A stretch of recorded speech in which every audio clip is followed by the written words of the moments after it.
everyone, myself Bhautik Trivedi working as an assistant professor in IT ICT department of LJ Institute of Engineering and Technology. So I will explain you the concept of MIB in advanced networking protocol. So first of all of you know one protocol name. The name of the protocol, that is the SNMP. So what is the meaning of SNMP? Simple Network Management Protocol. So after that you know one concept, the name of the concept, that is known as a SMI. And then after the third concept, that is the MIB. So what is the meaning of MIB here? So MIB means what? That is known as a Management Information Base. If you talk about the concept of SNMP, so SNMP means that is the Simple Network Management Protocol. After that SMI means Structure of Management Information, and third one, that is the MIB, Management Information Base. So here Management Information Base supported the version number 2. So first of all, if you talk about the concept of component of the network management, so component of the network management is categorized into two. First one, that is the SMI. SMI means Structure of Management Information, and second one, that is the MIB. MIB means Management Information Base. After that, all of you know in SNMP there are mainly two components again. One that is known as a manager, and second one that is known as a agent. So manager and agent, in between whatever the communication, that is the part of the SNMP. So here MIB. MIB means Management Information Base. That supported which version? Version number 2. So each and every agent has its own MIB2. What is the meaning of MIB2? Already you know, Management Information Base version 2. In this, that is a collection of all the objects that the manager can manage. So MIB2 contain which kind of information? So that is a collection of all the objects that the manager can manage. Which kind of object? That's the part of MIB2. So whenever you talk about the concept of MIB2, that is categorized into 10 different category or 10 different group. The name of the group, first one, that is known as a system. Second one, that is known as a interface. Then after the address translation. After that IP. What is the full form of IP? Internet Protocol. After that one, ICMP, Internet Control Message Protocol. TCP, Transmission Control Protocol. UDP, User Datagram Protocol. EGP, Exterior Gateway Protocol. Transmission, and SNMP, Simple Network Management Protocol. So MIB2 is categorized into 10 different categories. These all groups are under the MIB2 object in a object identifier tree, because all of you know in a previous session of SMI already you know one concept, how to build a object identifier tree. So this all object that is under the category of the object identifier tree. And must remember one thing, each group, each and every group has defined a different variables and different tables in MIB2.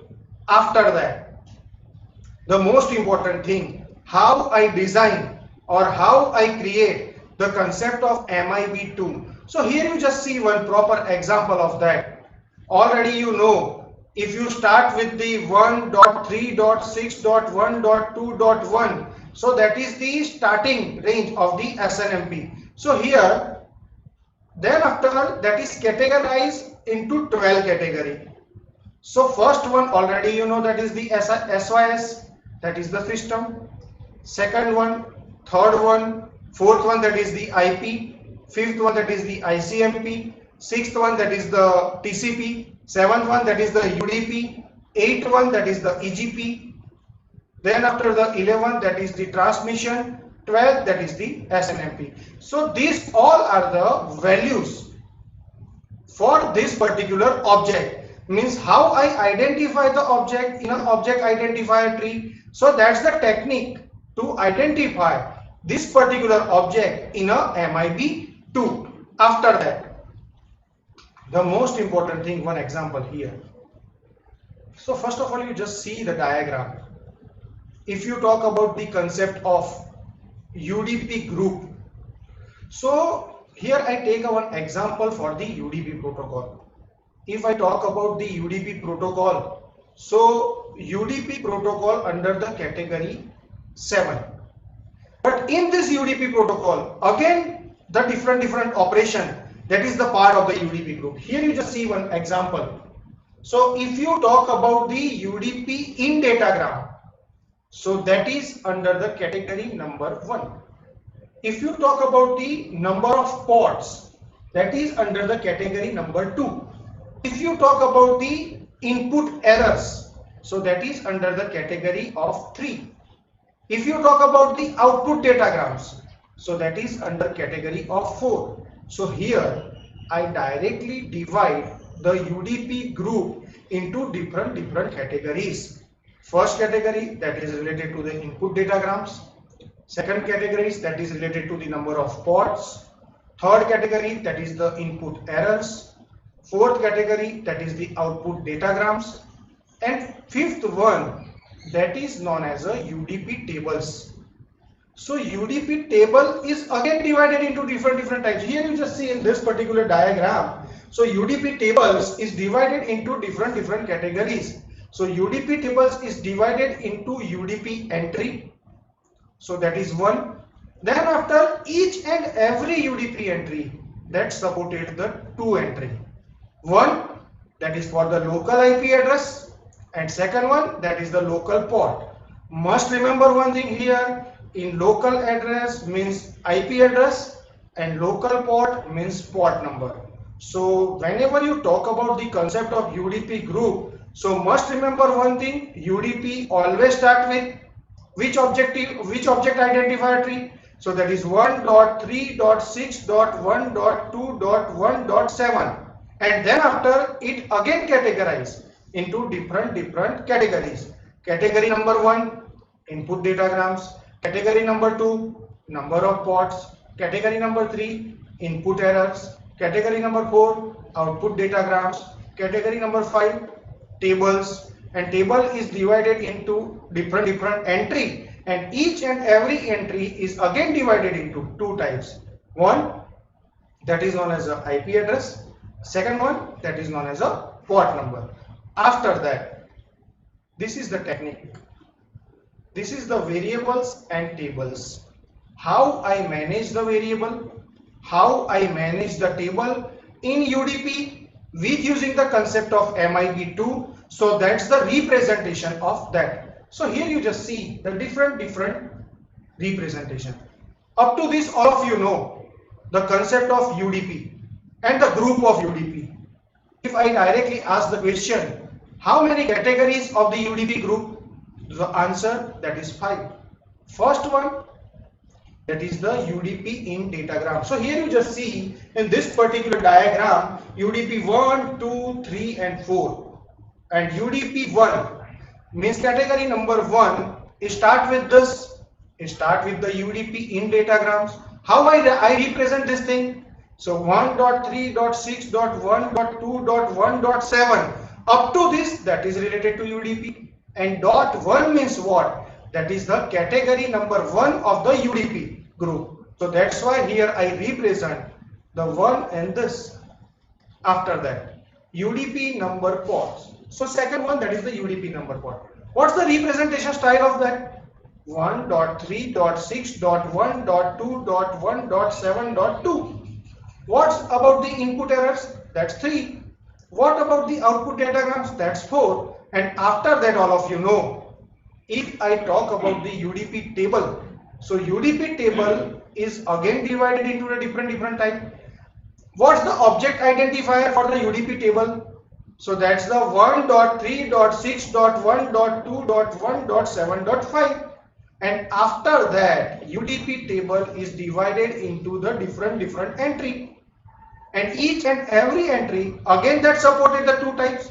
one for the IP address and second for the port number. So here in this diagram you just see the UDP table is divided into the different entry, and each and every entry is divided into two types, one for the port number and one for the address.